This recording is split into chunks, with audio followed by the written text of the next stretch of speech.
Good morning, everybody. It is Wednesday, January 24th, 2018, and we are in Nashville. It's like not quite 6 a.m., and we're getting ready to head out from our hotel and head to Vanderbilt to start all of our tests. But I wanted to show you our hotel room real quick because it is so pretty. We're staying at Hyatt Place, and it was actually one of the more affordable places that I found, but it's super nice. I had to show it off to you.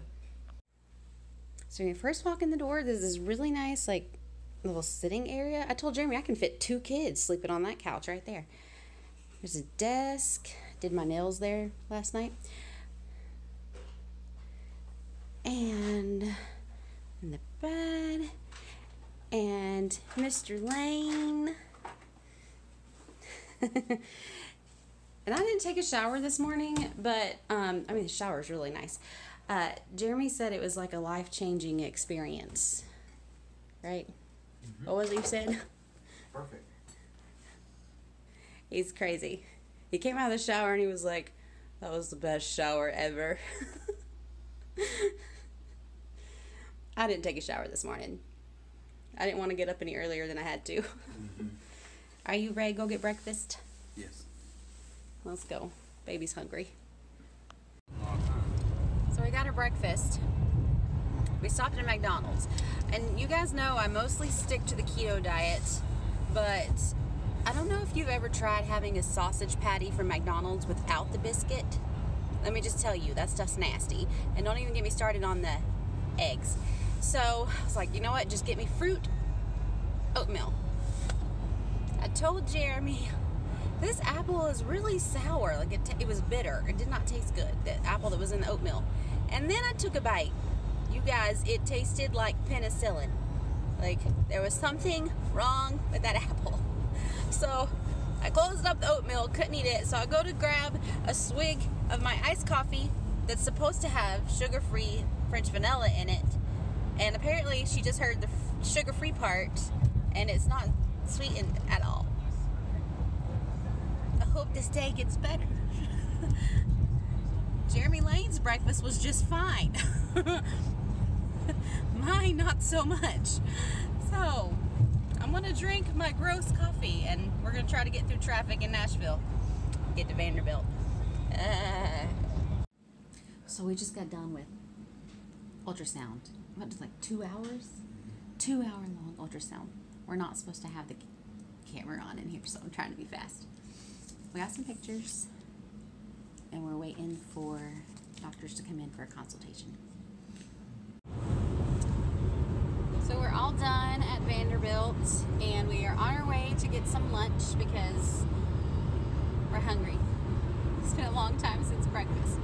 And I'm tired, and my brain hurts because we saw a lot of people today, and I'm trying to remember who all we saw. Okay, we saw a geneticist, we saw a neonatologist, what else is he? Urologist.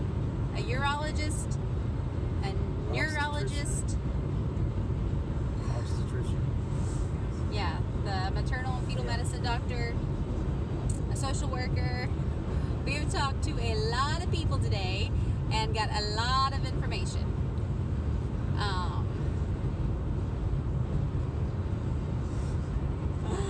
So what's our reactions to all of that, Mr. Lane? Driving. So, basically what we have been told is that from baby's point of view, surgery is an excellent, awesome option for fetal surgery. She's a good candidate. We did find out the level of her lesion, or whatever they call it, I don't know, the hole in her back, is from L2 to L4, and they told us what that probably means is that she may have, she may be able to flex her hips and her knees, but not have a whole lot of foot or toe sensation. But with fetal surgery, that could improve. they believe that the likelihood of that improving is good. We also found out that the pressure in her ventricles, the numbers they gave us were like a 9 and 10, which they said 9 is still in normal range. So they were very pleased with that. They thought that her likelihood of needing a shunt of any sort was pretty low. And what else?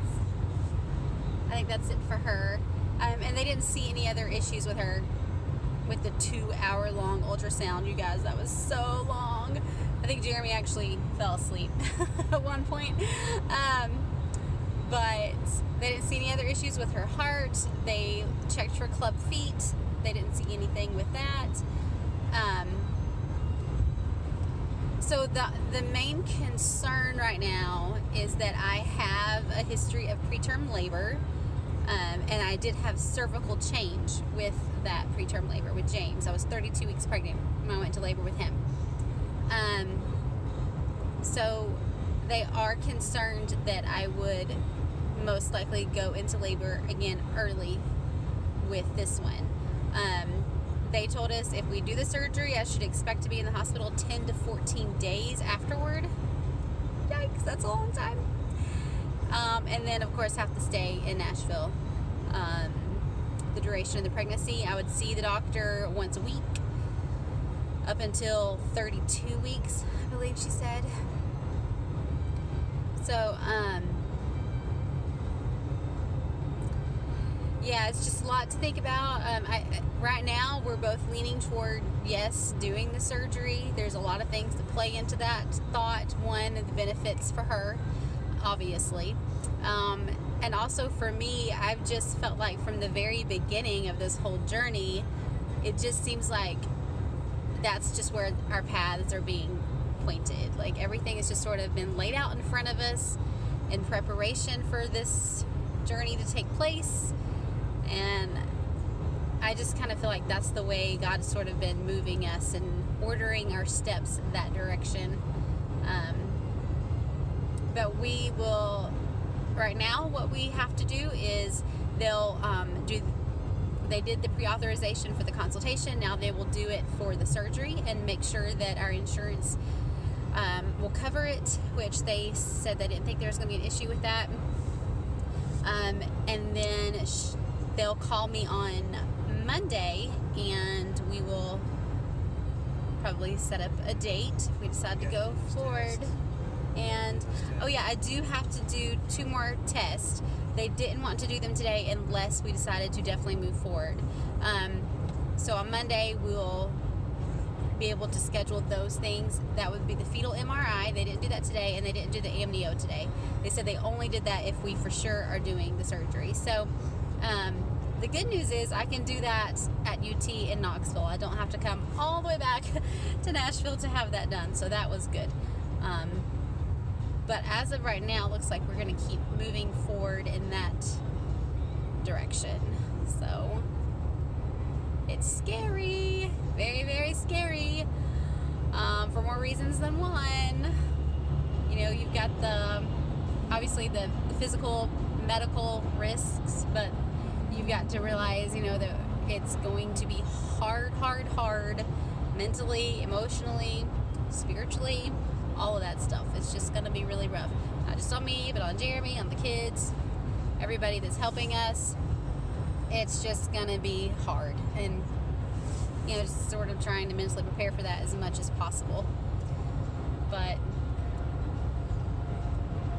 right now we're okay. We're just tired and hungry. So we're going to go feed our bellies and then go home and see our babies.